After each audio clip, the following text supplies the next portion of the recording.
ቀጥታ ፕሬዝዳንቱ ጋር ነው የገባሁት በነገራችን ላይና ከደብረ ማርቆስ አዲስ አበባ በእግር መጣል። ከደብረ ማርቆስ አዲስ አበባ 300 ኪሎ ሜትር ለቅሶ ሄጄ መንጫጥቼ ከረምኩ።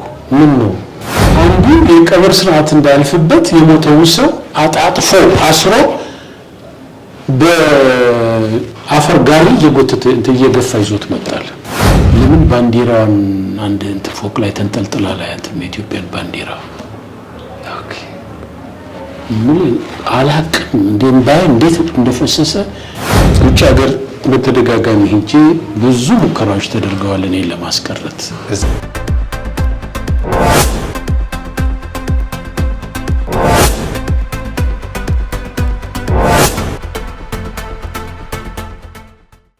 ዛሬ የክብር ዶክተር አበረ ምረቴ ቢሮ ነው ያለነው። እሳቸው ቢሮ ላይ የመጣ ነው እንግዲህ እሳቸው ያላቸውን ልምድና ለሀገር ያበረከቱትን ጉዳይ ለአዲሱ ትውልድ ለማስተላለፍ ከልምዳቸው ለመማር ነው። እንግዲህ የክብር ዶክተር አበረ ምረቴ የጤና ልማትና የጸረ ወባ ማህበር መስራችና የመስራች አባልና አሁንም የስራ አስኪያጅ ናቸው። በሙያቸው ለህዝብና ለሀገር ያበረከቱትን ተግምት በማስገባት የባህር ዳር ዩኒቨርሲቲ የክብር ዶክተሬት አበርክቶላቸዋል።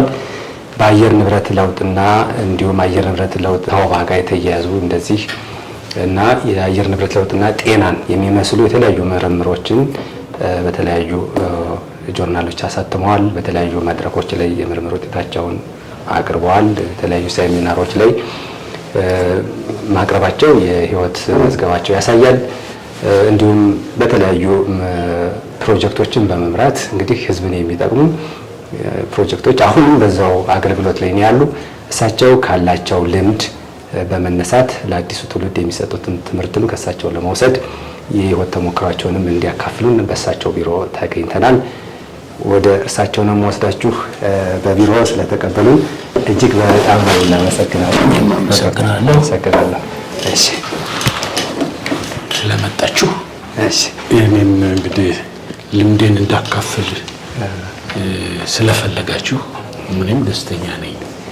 በጣም እናመሰግናለን። እንግዲህ ፕሮግራማችን የኔ ኢትዮጵያ ይባላልና ዛሬ የማን ኢትዮጵያ? የኔ ኢትዮጵያ የሚል ፕሮግራም ደግሞ እርሶ የኔ ይላሉ ማለት ነው። እኛ የኔ እያለ ነው የምንጠይቀው። ኢትዮጵያ የኔም የሰውም የኛም ማለት እንችላለን። በዛ ውስጥ ነውና እንደው ባለው ልምድና እንትን ከህይወቶ ካስተዳደጎ ተትውልዶ አጠቃላይ ስለምንማር ህይወቶ ላይ ያተኮረ ነገር ቆይታ ይኖረናል። ለመግቢያ ያህል የት አካባቢ ተወለዱ አደጉ የሚለውን ይነግሩን ባጭሩ። ጥሩ። በምዝገባው የሚታየው ደብረ ማርቆስ ተወለድኩ ብሎ ነው። ግን እኔ የተወለድኩት ማቻክል ወረዳ ውስጥ የሙሉ የምትባል ትንሽ መንደር ዛሬም ድሮ እንዳለችው ያለች መንደር ውስጥ ነው የተወለድኩት። በ6 ወሬ ወላጆቼ የገጠር ኑሮ በቃ ነው ብለው ደብረ ማርቆስ ገቡ። ኦኬ። የአካባቢው ትልቁ ከተማ ደብረ ማርቆስ ስለነበረ ትልቁ በጣም ድለኛ ነው። ተለው ነው ወደ ከተማ የገቡት በ6 ወሬ። ስለዚህ ገጠር ኑሮ ጋር ብዙ ግንኙነት አለኝ ማለት አልችልም። እውቀቱንም አጥቼዋለሁ እና በአባቴ ስራ ምክንያት በተለያዩ ከተሞች በዛ በጎጃም ውስጥ ቆይቻለሁ። አንደኛ ደብረ ማርቆስ፣ ሁለተኛ ሞጣ በተደጋጋሚ ሄደናል። 6ኛ ክፍል እስክደርስ ድረስ 3 ጊዜ ወደ ሞጣ ሄደናል። 3 ጊዜ ወደ ደብረ ማርቆስ መጥተናል። በአራተኛ ፍኖተ ሰላም 8ኛን ጨረስኩ። ከዛ ደብረ ማርቆስ ከ9 እስከ 12 ተማርኩ። ከዛ ወደ አዲስ አበባ መጣሁ። አባቶ የመንግስት ሰራተኛ ነበሩ ማለት ነው። አሁን እንቅስቃሴውን ስንል አባቴ የወህኒ ፖሊስ ነበር። የወህኒ ፖሊስ ማለት እንግዲህ ወህኒ ቤት ፖሊስ ባልደረባ ነበረ። በዛ ምክንያት ቦታ ይቀየር ነበር፣ ይሄድ ነበር። ስለዚህ እሱን እየተከተለ መሄድ ግዴታችን ነው። እናታችን የቤት እመቤት ስለሆነች እሱን ተከትለን መሄድ ግዴታ ነበረብን። ቤተሰቡ ይንቀሳቀሳል። ያኔ በእግርም አብዛኛው ወደ ሞጣ ለመሄድ በእግር ነበር የሚሄደው ከማርቆስ።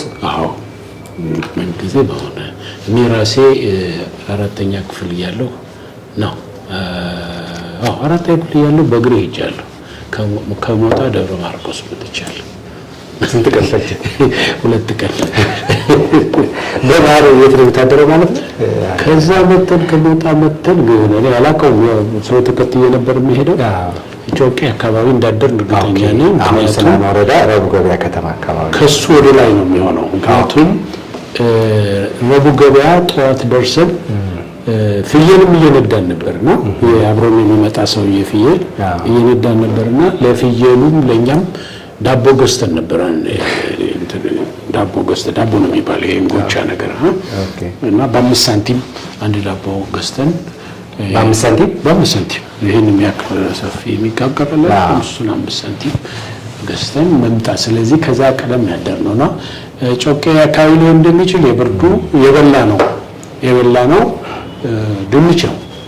ኦኬ ድንች በእንግዶ እንጀራ መሃል ላይ ድቁስ ተቀምጦበት እዛ ድንች እየተላጠ ሴቱ እየላጡ ያስቀምጡልናል። እኛ በድንች በልተን እንዳደር እናስታውሳለን። ጮቄ ይሄ የአባይ የውሃ ጋን የሚባለው አካባቢ ነው ማለት ነው። ጮቄ የሚባለው ተራራ ከፍተኛ እንትን ማለት ወደ 40 ምንጮች ያሉበት የሚባል ነው ቦታ ነው። በዛ ነበር የሚመላለሰው እና በጣም ብርዳማ ነው። ወደ ላይ የወጣ ስትሄድ በጣም ብርድ አለና እንደውም ስመጥር ቦታ አለች ዋብር የምትባል።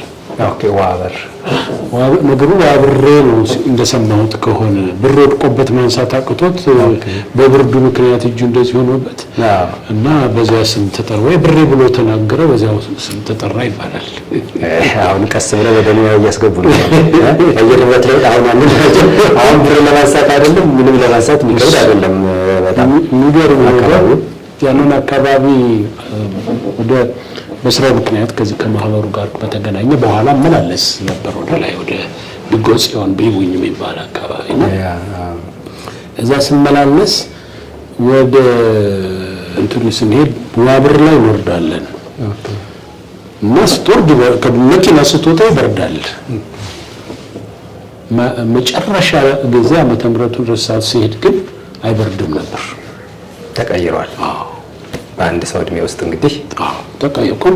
ሙሉ በሙሉ ተቀይረው እንዳውም እየሮጥኩ ሄድኩት ወደ ባህር ዳር ነበር። ባህር ዳር ሄጄ ይሄንን አመለከትኩ ለመስተዳደር ለምናምን እና ነገሮቹ እየተበላሹ ነው።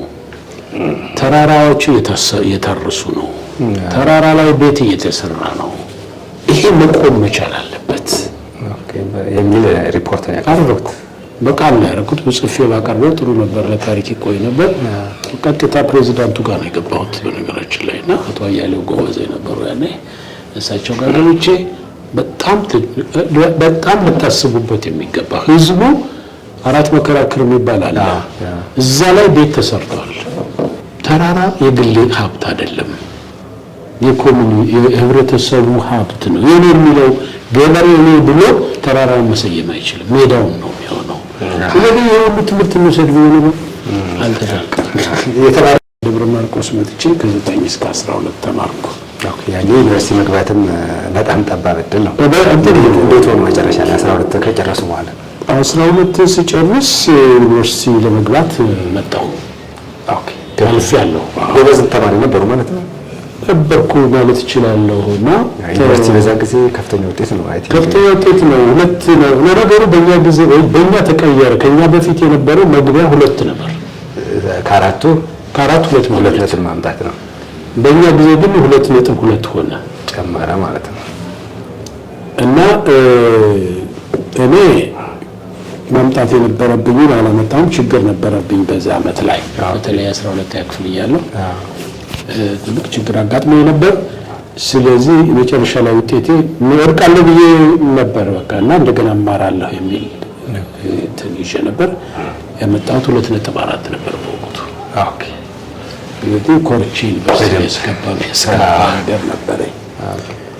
ግን እዚህ መጥቼ ተመዘገብኩ ዩኒቨርሲቲ፣ አዲስ አበባ ዩኒቨርሲቲ። ኦኬ ሌላ የለም አልነበረም። ሌላ አሮሜ ያኔ ያልተከፈተ ነበረ። ግን እዚህ 1 አመት አሳልፈህ ነው ወደዛ የምትሄድ የነበረው። ፍሬሽ እንትንን እዚህ ትማርና አግሪካልቸር ኔክት ላይ ነበር የምትሄደው። 2.4 አምጥቼ ተመዘገብኩ። ግን የድሃ ልጅ ነኝ በነገራችን ላይ እና የመንግስት ሰራተኛ ልጅ ሆነ በዛ ጊዜ። አባቴ በጣም የዋህ አባት ነበረኝ። የዋህ አባት እና ደሞዙን ያካፍላል። የሆዲቤ ትር ስለነበረ ምግብ የማይመጣላቸው የማይጠየቁ ሰዎች ነበሩ፣ እስረኞች ነበሩ። ኦኬ ማረሚያ ቤት ውስጥ እና ደሞዙን ያካፍላል ለታሳሪዎች፣ ለሚጠብቋቸው ታሳሪዎች ያካፍላል፣ ይሰጣል፣ የተወሰነ ገንዘብ ይሰጣል። የሌላቸው ብሎ ምናምን ይሰጥ ነበርና አንድ እሱ ነበረ። ምን ያህል ነበር ደሞዛቸው? ያኔ 70 ብር ነበር። መጨረሻ ላይ ነበረው 70 ብር። የመጨረሻውን ነው የምነግርህ። ትልቅ ብር ነው። ትልቅ ነበረ። ግን ሁለተኛው ደግሞ ምንድነው የአባቴ ችግር የነበረው እስረኞችን ያምናል። ታስረው ተቀምጠው እንትኖችን ያምናቸዋል። ታራሚዎችን የሚባለው አሁን ያኔ እስረኛ ነበር ነው። በዛ ቋንቋ ነው ነገር እና ያምናቸዋል። ጠላ ጠጥቼ ልምጣ ካለው ሳንቲም ሰጥቶ ይሸኛል እና በዛ የሚጠፋም ነበር። ያለ ጠባቂ ሽልክ ነው ይለዋል። በዛ የሚጠፉ ብዙ ነበሩ። በዛ ምክንያት ከስራ ይባረራል። እስረኛው እንደገና ተገኝቶ ካልመጣ በስተቀር ከሱ ከስራ ይባረራል። ትልቅ ኮንት ነው። በወንጀል ተፈርዶ ወንጀል የያዘው አስለቅቋል። ፍርደኛውን እየተጠበቀ ያለ እና ብዙ ጊዜ እሱ እንኳን ከነዚህ ከሽፍቶች ከምናምን ጋር ነበረ ደስ የሚለው ጓደኝነት መመስረት የሚፈልገውና በሱ ምክንያት ተደጋጋሚ አንዱ ትምህርት ሳይወስድበት በተደጋጋሚ እስረኛ ሄዶበት ያውቃል። በዚህ ምክንያት ጥሩ ህይወት መምራት አልቻላችሁ? በዚህ ምክንያት እኛ እንቸገራለን ማለት እናቴ እንጀራ እየሸጠች ነበር ታስተዳድረን። ወደዚህ ስመጣ ደግሞ ምን አጋጠመ? አሁንም 8ኛ ክፍል እያለሁ ሌላ ደግሞ ፍኖተ ሰላም ላይ ሌላ እስረኛ ሄደ። የሚያደርገው ብዙ ጊዜ ምንድነው ተከትሎ ሄዶ ከዘመዶቹ አካባቢ ይዞት ይመጣል። ከዛ በፊት ያለው ተሳክቶለታል። እንደገና እንደ አዲስ ተፈልጎ እስረኛው ከቤተሰቡ ራሱ መልሶ ወደ ማረሚያ ራሱ ሄዶ አድኖ ይዞት ይመጣ ነበር። የመጨረሻው ፍኖተ ሰላም ግን አልተሳካለትም። በዛ ምክንያት ከስራ እንዳልኩ ታገደ። ከታገደ በኋላ ተደጋጋሚ ጥፋት ስለሆነ ደግሞ ወደ ስራ እንዲመለስም አልተፈለገም።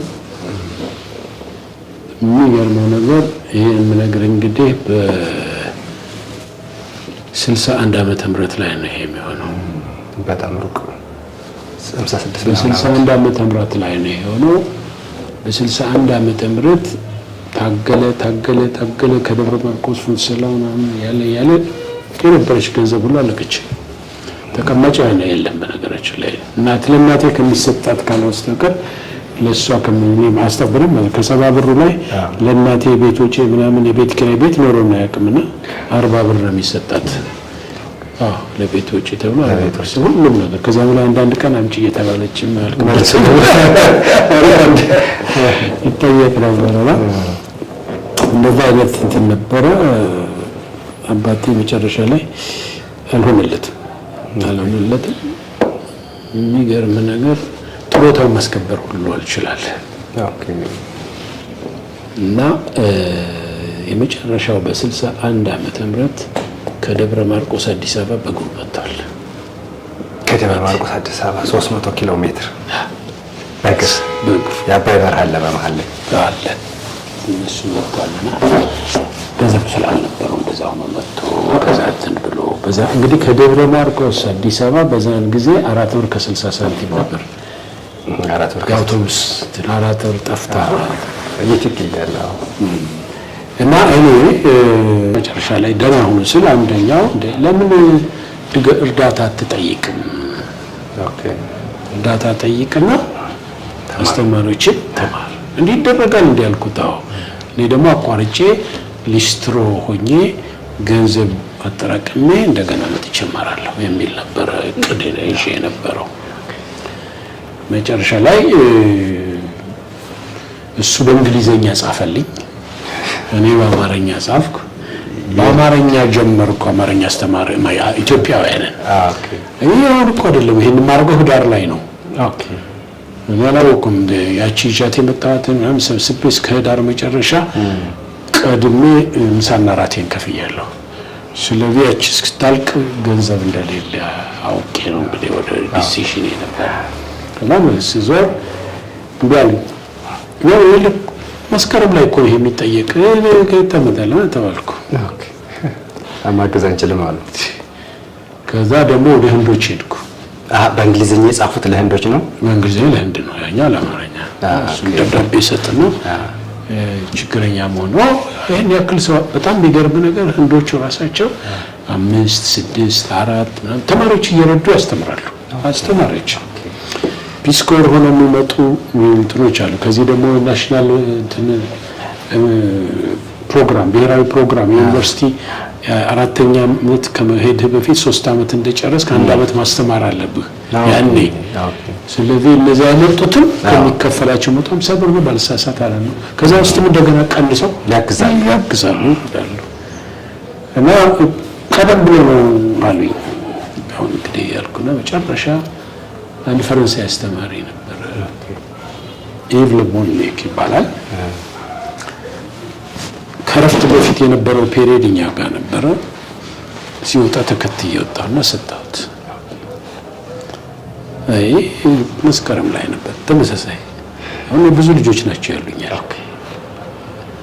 እና እንግዲህ አይ በቃ የሚቀጥለው ወር አታገኘኝም እኔ ምን በቃ ሚራራራ ለማቋረጤ ነው አልኩት። 2 ብር ሰጣለሁ አለኝ። ኦኬ 2 ብር ምን ያደርጋል? ምናልባት ነው የሚያደርገው አልኩት። አይ አይደለም በሳምንት ነው ማለት። ኦኬ በየሳምንቱ 2 ብር አይደል? እንዴት ጥርሴ ምናምን በቃ እንዳለ ነው የሳቀው። በጣም ደስ አለኝ። በቃ እሺ አልኩ። ኦኬ ፈረንሳይ መምህራን ማሰልጠኛ ኮሌጅ የሚባል በዲግሪ ፈረንሳይኛን በዋናነት አማርኛን በሁለተኛ ደረጃ የሚያሰለጥን ትምህርት ቤት ነበር። ኦኬ እዛ እንድገባ ቀደም ብሎ ግፊት ነበር። ከዛ እኔ ደግሞ የሳይንስ ፍላጎት ነው የነበረኝ። አመዛዘር ቆመ ሄጄ ተመዘገብኩ። እዛ ልዩነቱ ምንድነው? 50 ብር ይሰጣል በወር። ኦኬ እየተማሩ 50 ብር። ኦኬ ተመዘገብኩ። ዩኒቨርሲቲውን ተውኩት። እዚህ ፈረንሳይኛ አስተማሪ እና የአማርኛ አስተማሪ ሆኜ ሰልጥኜ ወጣሁ። ስለዚህ ፈረንሳይኛ ቋንቋ ይናገራሉ ማለት ነው። አሁንም አስተምራለሁ። ያስተምራሉ በፈረንሳይኛ። በፓርታይም እየሄድኩ አስተምራለሁ። የሚገርም ነው። ዩኒቨርሲቲ ሸወዱት ማለት ነው። ሸወድኩት። በዛ ወደ ስራ ዓለም ገቡ። ፈረንሳይኛ ቋንቋና አማርኛ በማስተማር መምህርነት። ብዙ እንትኖች ነበሩት፣ ውጣ ውረዶች ነበሩበት። ከዛ ወጣሁና አሊያንስ ፍራንሴዝ የሚባል ትምህርት ቤት ፈረንሳይኛ አስተማሪ ሆንኩ። እዛ አስተማርኩ። ከዛ ከወጣሁ በኋላ እዛ ደግሞ ተውኩትና ብር ፍለጋ ከፍ ያለ ብር ፍለጋ ፈልጌ እንትን እጄ ጣሊያን ትምህርት ቤት እዛ ደግሞ የተሻለ ደሞዝ አግኝቼ እዛ ደግሞ ማስተማር ጀመርኩ። እዛ እያስተማርኩ ነው ጤና ልማትና ጸረ ወባ ማህበር መጀመሪያ ብቅ ያለው። የተማሩት ቋንቋ ነገር ነው። ይሄኛው ደግሞ የጤና ጉዳይ ነው። እንዴት አገናኙትና አመጡት? አንድ የምናውቀው የደንበጫ ልጅ ለቅሶ አለበት ተብሎ ሄድን። ምን ሲባል አጎት አክስት ምናምን 7 ሞተውበት ነው የተቀመጠው በወባ። በጣም ብዙ ሰው ነው የሞተው ከአንድ ቤት። የወንድሜ የልጅ እናት ነበረችና እሷ ደግሞ እናትና አባቷንና 2 አጎቶቿን 4 አድርጋ አጣች። ይሄ ደግሞ የጨረቃና ጅጋ የምትባል ቦታ። ከዛ አንድ ቀን ደግሞ የደንበጫ ተወላጅ የሆኑ አዲስ አበባ እዚህ ጎረቤት የሚኖሩ ሰው ነበሩ። ድሮ ፓርላማ የነበሩ አቶ አያሌው መለሰ ይባላሉ። ረጅም ጊዜ ሳላያቸው ቀርቼ ይሄ የሚሆነው በሰኔ ውስጥ ነው። ሰኔ 90 ላይ ነው እና እሳቸውን አገኘኋቸውና የት ጎረቤት ሰው ሞቶ ለቅሶ ላይ ተገናኘን ማታ። እንደ የት ቀርሞ ምንድነው የተፋው ለብራንሴ አራ ጉድ ሆንኩልኝ እኮ ምንድነው ዘመድ ሞቶ ለቅሶ ልደርስ ከሄድኩ ለቅሶ ሄጄ መውጫ አጥቼ ከረምኩ። ምን ነው በቀን ቀብር ነው የምንውለው። ጠዋት ተነስቶ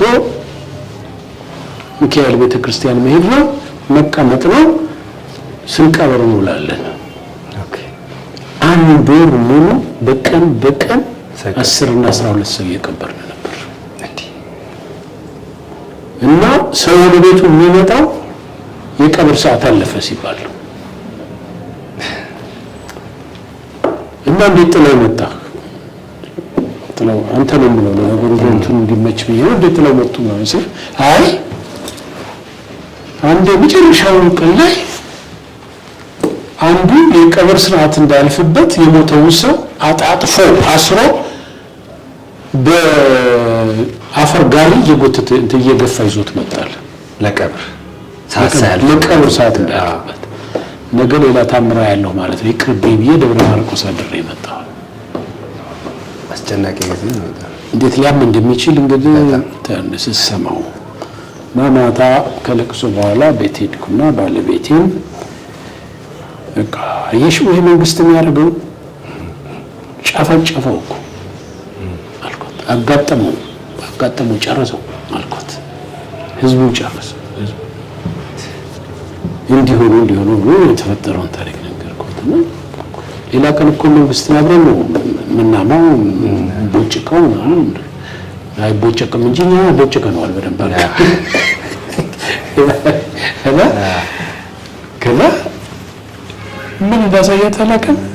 ይሄንን ህዝብ መንግስት ህዝብ ትላለህ አንተ ለህዝብ ምን አድርገህ ታውቃለህ አለች። ዞረብኝ ወደ ራስ ወጣ። አዲስ ወደ ነው ሲመጣ አልፈልከት እስኪ ድገሙ ደገመችልኝ። ስልኩ እዚህ በግራ እጄ ነበር በኩል እዚያው ያኔ እንትን ነው የቤተሰብ ማለት ነው። እዚህ ባልኩና ለማውቀው ሰው ሁሉ እየደወልኩ እሑድ በ4 ሰዓት ጊዮርጊስ ቤተክርስቲያን ተገናኝተን አንድ ነገር ማድረግ አለብን አልኩ። አዲስ አበባ ለምትነግሩት ሁሉ ንገሩ እያልኩ ደወልኩ።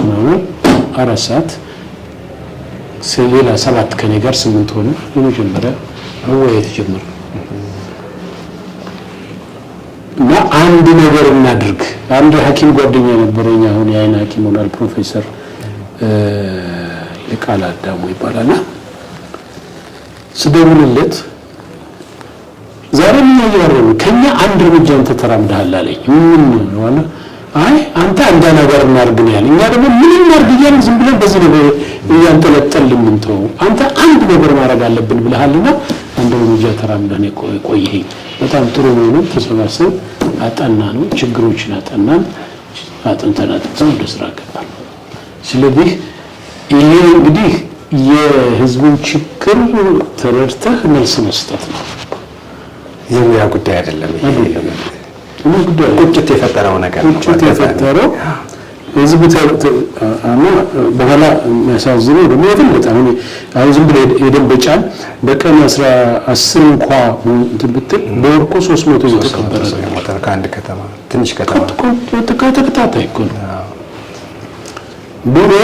በአንድ ጥናት ላይ ያገኘነው ነገር እንትን ወረዳው አስተዳደር አጥንቶ ያቀረበው በዚያን ወቅት 10200 ሰው በ3 ወር ውስጥ ሞቷል በወር ባክነት። ይሄን እያየን መቀመጥ ማለት በጣም ያም ነበር። ቅርብ ጊዜ እኮ ነው 25 ዓመት እና እኔ እንግዲህ እንትን አንድ ነገር አድርገን የነበረውን ወረርሽኝ